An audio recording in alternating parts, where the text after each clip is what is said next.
Yo,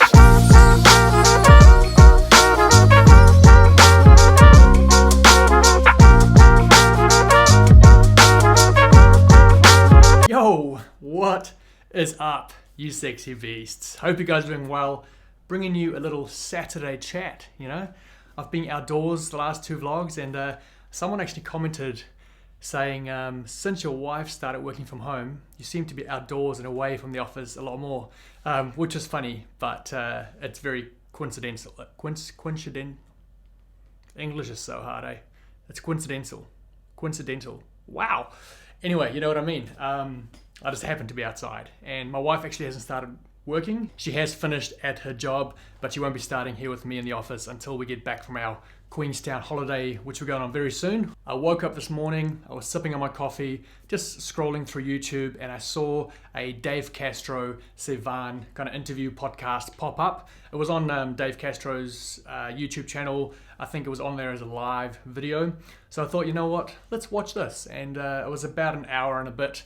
I recommend it. It's exactly what you'd expect from a Dave Castro interview, but there's definitely a few good points to chat about. But first up, I'm not sure what Dave and Sevan's kind of arrangement was, but it seemed very much like Dave was on Sevan's podcast. That's what Dave says. He's like, I'm on the Sevan podcast.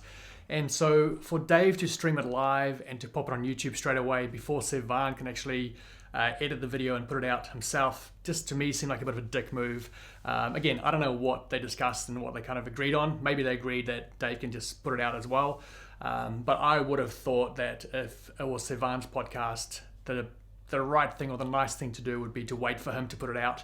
I don't know. I just feel like Sevan's livelihood depends on his podcasts and all the things he does online doing well and getting views, whereas Dave is employed by CrossFit Games. I just feel like if it was in fact the Sevan podcast, then the nice thing or the right thing to do by Dave would be to let Sevan put the podcast out first on his channels, and to shout him out instead. But instead what we saw was a crappy YouTube live video recorded on a phone. You could hardly see either of their faces in the frame that Dave was using. So and then the CrossFit Games linked on their stories, linked to Dave's channel rather than Sevan's. I don't know. That's just my feelings on it. But again, I don't know what Dave and Sevan discussed. I just was like, as a creator, I know how valuable it is to kind of, you get someone on your show or on your podcast or on your video, and the least the other person can do is kind of give you the limelight. But anyway. So definitely go and watch the entire podcast yourself. Maybe wait till Sevan puts it up on his channel and then go watch it there. But a couple of interesting points. First one, Dave's married. I had no idea that Castro was married, but it sounds like he keeps his family life pretty private and off social. But yeah, that was surprising to me. And then if you're someone who intends to be friends with Dave, if you want to become friends with Dave or get close to him, this is a good podcast to watch, because that first part of the podcast, he kind of explains the kind of barriers he puts up with relationships and how you have to earn the trust. It all made sense, and it kind of comes from that SEAL mentality, that SEAL background, that respect is earned. So if you're someone who intends on becoming buddies with Dave, I think that'll be a helpful piece to go and watch prior. One of the great topics that Sevan brings up is things that are not inherently CrossFit, like say swimming or cycling. These things over the year have kind of made their appearances in the games, and his question to Dave was, will we see more of that, or is there a certain sport or a certain thing that Dave has his eye on currently that he would like to include in the games? Is there a physical test out there that Dave has been looking at, maybe introducing, and feels like the athletes might be ready to be exposed to that test soon? Examples of this in the past is, introducing swimming to the games for the first time, or introducing the bicycle to the games for the first time, or the paddleboard. Is there something that Dave's looking at currently that he wants to introduce? And Dave wouldn't really answer that directly, but he did say that it will be answered after this year's games. So he kind of alluded to the fact that there will be something new that we haven't seen before at this year's games. And it got me thinking about the programming at the games, and I want to get your input on this. Do you think, let's say there's 10 to 14 tests in total over the weekend, do you think it's best for all those tests to be well-rounded tests, in the sense that every single test, every single workout demands a variety of modalities? So it demands some strength, some metcon, some gymnastics. Should every test be a well-rounded test, or is it better to have a bunch of specialist tests scattered within that? if you know what I mean. Do you feel like specialist tests swing the leaderboard too much? So for example, a swimming event, someone like Khan Porter or James Newbury, very comfortable in the water, maybe like a surf life-saving background, being from Australia, and is almost guaranteed, like Tia's the same, almost guaranteed to kind of win or do really well at that one specific event.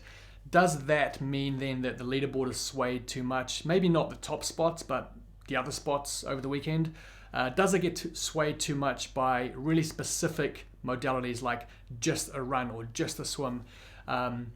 I personally like the variety, and I like having a few specialist tests. I like seeing a few specialist tests where certain athletes can really shine and show their stuff, because I believe that you still have to be a well-rounded athlete to win the CrossFit Games. So even if you are really strong in that one area, that's not going to necessarily win you the games. But what do you guys think? Do you like seeing speciality events scattered in amongst the more well-rounded CrossFit tests? Or do you think it'd be a more fair test, a more effective test when all the workouts actually demand a variety of modalities? I hope that makes sense. It's certainly an interesting topic that I'd like to discuss more, so please get involved down in the comments.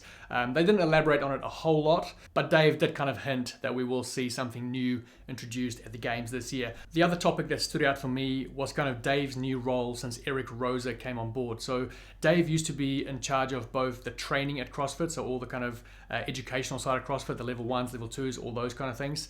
He took care of that and also the Games. So he kind of had two hats. But when Eric came on board, he made the Games Dave's main focus. So he no longer oversees or looks after the training side. And I think it's a great thing. I think it's awesome that Dave is just focused purely on the Games. Dave talks about, for him personally, kind of seeing that as a career demotion, I guess, or being marginalized, I guess taking some responsibility away from him. I'm sure that's not how the leadership or like Eric Rosa sees it. I'd imagine for them they just want more focus from each individual looking after the different areas. So I think it's a great thing, and for me the only thing that matters when it comes to the CrossFit Games, the only thing that matters is that the person that's in charge, the person that's doing the programming, takes their job serious. That's all I really care about, that the person in charge doing the programming spends hours upon hours perfecting the test, making sure it's a fair test, just obsessing over it. Just someone with the sole focus of creating a test that is going to honor, I guess, in a sense, the athletes that have put in the work. It's going to be a test that is fair and respects the journey of the athlete, the hard work of the athlete. But if you ask me, does Dave Castro take his job of programming the CrossFit Games seriously? I would have to say yes. I think Dave does a great job at it. I think he's extremely passionate about it, very meticulous, and he's been doing it for years on end. And that is honestly the only thing I care about. Sure, Dave has his quirks and his things that may annoy some people and people might not like him for certain things. But when it comes down to it, programming the CrossFit Games, creating a fair test, a test that the athletes can enjoy, can feel good about, and the spectators can also enjoy watching, I think Dave does a great job and he takes that job very seriously. Does that mean he's not a dick for posting a live version of Sivan's podcast first?